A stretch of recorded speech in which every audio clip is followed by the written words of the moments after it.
Atendimento pré-hospitalar em saúde mental. Aula 8. Contenção física.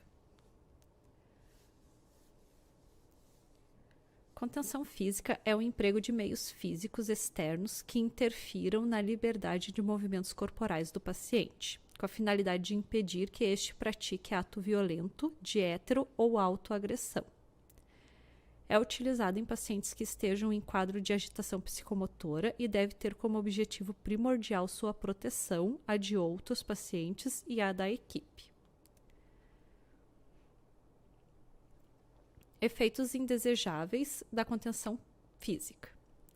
O uso dessas medidas de forma inadequada pode acarretar injúria ao paciente e até mesmo a sua morte, ferimentos, hipertermia, rabdomiólise, que é a destruição das fibras musculares, o que leva à liberação de mioglobina na corrente sanguínea, podendo causar insuficiência renal aguda, aumento da agitação, edema, necrose, ruptura da pele, com consequente dano neurovascular.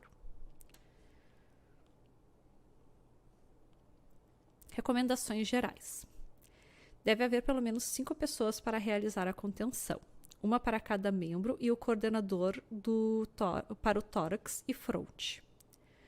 O coordenador deve ter uma frase senha previamente combinada, não muito curta nem muito longa e dentro do contexto do atendimento. O profissional deve conter o paciente sempre nas articulações. Deve haver material para contenção já posicionado e de fácil acesso. Deve haver distância segura de aproximadamente 1,5 braço. O profissional deve manter posição de semicírculo, encurralando o paciente. O profissional deve procurar deixar o paciente com as costas para uma parede a fim de evitar a fuga. O profissional deve observar qualquer objeto que possa tornar-se uma arma, como vidros, louças, itens pesados ou pontiagudos, e não permitir que o paciente acesse esses objetos. O profissional deve observar os sinais não verbais.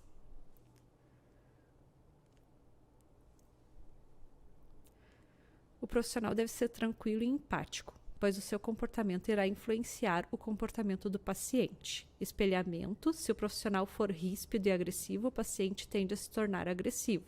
Se o profissional for tranquilo e sereno, o paciente tende a acalmar-se. Caso não haja 5 pessoas para a contenção do paciente, a recomendação é solicitar apoio a outra equipe, para que não se coloquem os profissionais, o próprio paciente e as demais pessoas na cena em risco.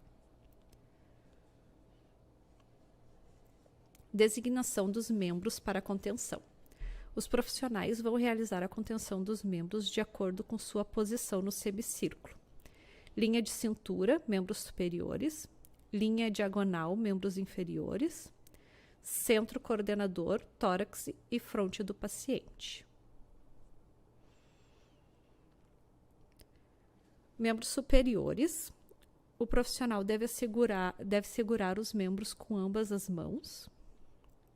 Deve segurar o punho, girar o seu corpo para ficar lateralizado, colocar a articulação do cotovelo do paciente debaixo de sua axila e prendê-la juntamente ao seu tórax, mantendo o membro estendido. Membros inferiores. O profissional deve posicionar-se agachado e lateralizado. Um dos seus joelhos deve permanecer dobrado e em contato com o solo e o outro firmado ao chão. Deve-se abraçar e segurar o joelho com uma mão e o tornozelo com a outra, mantendo o membro estendido. Não se deve aproximar o rosto do joelho. Tórax e fronte. O socorrista deve passar um braço sobre o tórax, firmando, e o outro braço sobre a testa. O peso do paciente será apoiado por sobre o corpo do socorrista, com a maior área corporal possível em contato. Esse posicionamento é fundamental, pois quando o paciente for desequilibrado por meio da elevação dos membros inferiores, o profissional será o que vai receber maior impacto do peso a ser transportado para a prancha ou para a maca. Pontos de contenção: joelho e tornozelo, punho e ombro. Como erguer o paciente e levá-lo à prancha. Realizar a comunicação em alça fechada. Promover o desequilíbrio do paciente, erguendo o paciente pelos membros inferiores. O peso do paciente recai sobre o profissional que se encontra posicionado atrás dele, por isso ele deve posicionar seu corpo de forma que tenha o maior contato possível. Roteiro para a fixação do paciente na prancha ou maca. A posição é a anatômica, em decúbito dorsal. O profissional que fez a contenção do tórax começa a fixar o paciente com os materiais. Todos os 4 demais socorristas contêm os joelhos, tornozelos, punhos e ombros. Inicia-se a contenção pelo membro que está mais agitado e que apresenta maior risco de se soltar, ou pelo membro que apresentar maior dificuldade de mobilização. Para se realizar a fixação, a preferência deve ser por materiais acolchoados próprios, no caso de estarem indisponíveis, e se ataduras forem utilizadas, deve-se ter cuidado de não garrotear os membros e fixá-las nas articulações, punhos, tornozelos e joelhos.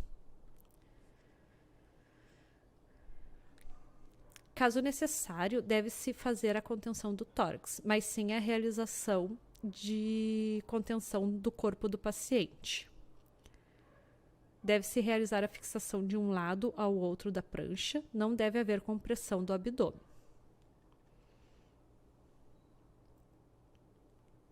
O que não fazer? Não se deve aplicar medidas como chave de braço, torção de punho, pisada no pé, obstrução de nariz ou boca, enforcamentos, gravatas.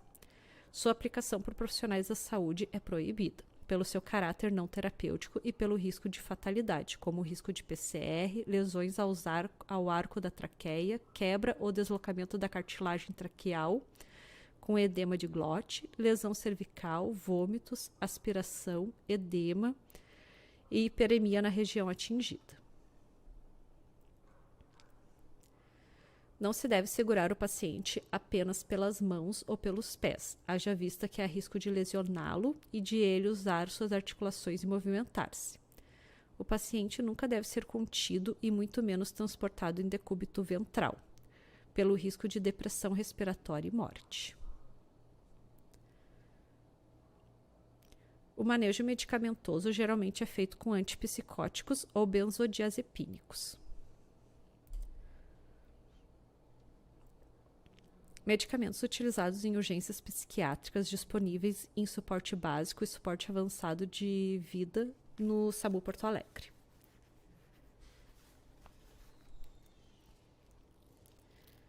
Pesquisas apontam que o haloperidol associado à prometazina é uma opção melhor que o haloperidol isolado, no que diz respeito ao tempo para o início dos efeitos e à segurança. Agitação.